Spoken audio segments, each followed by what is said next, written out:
唐宗宋祖秦皇汉武。这个汉武说的就是我们身后这里主人公啊，墓主人刘彻，汉武帝。汉武帝大家知道在位54年，在中国历史上在位时间都是前几名的。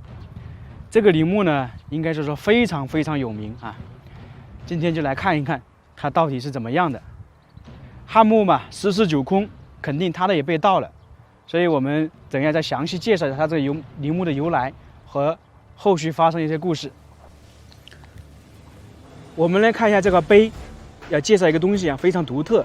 汉孝武帝茂陵，其实它的庙号是这样称呼的，它是叫汉世宗。这个在西汉呢，有一个非常独特的。我们简单先说一下明清的时候，我们看明清帝王陵都知道，它基本每个皇帝都有那个庙号啊，什么清世宗、清太宗啊、清圣祖这些。但是在西汉的时候啊，这个庙号很难得啊。为什么？他就礼制嘛，比较难得，就是做出重大贡献的皇帝才有。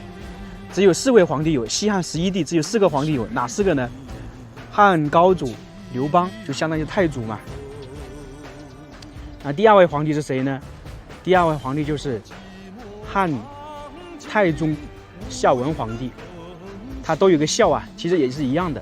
第3位就是汉世宗，孝武帝，就是刘彻。第4位是谁呢？汉中宗刘询，就是那个进入在小时候做过牢狱之灾的，就这4个人。所以说这个大家要了解一下。西汉庙号不是随便人都有的，随便皇帝都，包括刘彻的父亲都没有。有一部电视剧啊，大家都看过《汉武大帝》，这个根据史记改编的，这个可信度还挺高，大家可以去看看，讲述了汉武大帝一生的故事。我看了2、3遍那部电视剧，确实非常好看，特别是片头啊那几句话，大家可以看看，真的很震撼人心啊。今天我们主要是来看一下前面这个宏伟的建筑茂陵。茂陵呢，当时营建了50多年，53年。听说当时修建的时候动用了国家1/3的财税。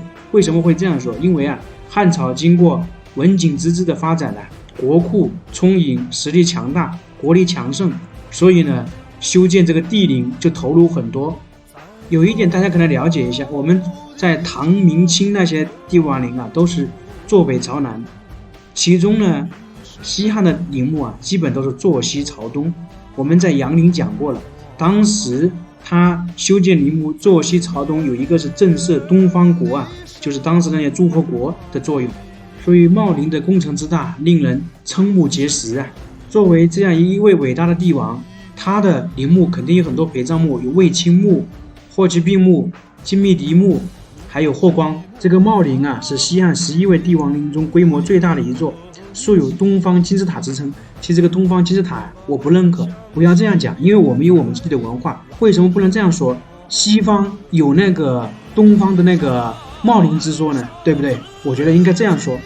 我们接着说，《关中记》啊记载，汉朱陵节高12丈，方120步，为茂陵高14丈，方140步。所以说，就证明这个茂陵的宏大呀。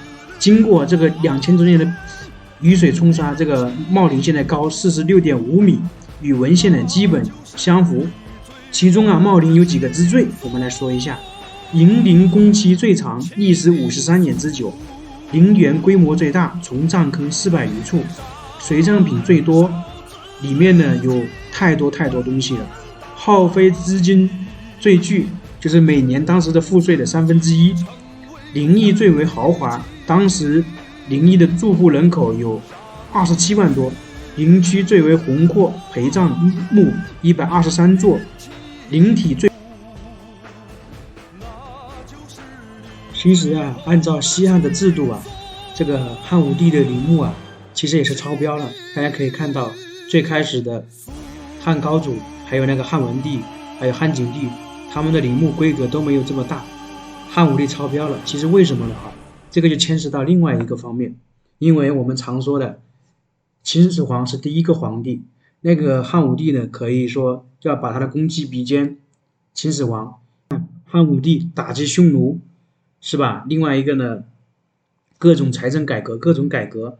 当时我们说的盐铁官营各方面的，所以他自认为他的功劳很大。另外还有一个我们常说的封禅泰山，这个汉武帝也进行了，所以说这个他的陵墓规格就比其他西汉帝王陵更高一点。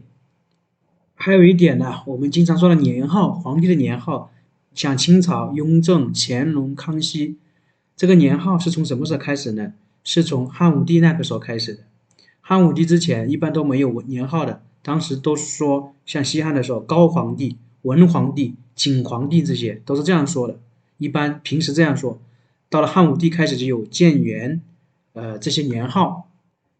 行，我们这个视频到这里，下个视频我们继续讲他的地宫，他有没有被盗这些故事，好吧？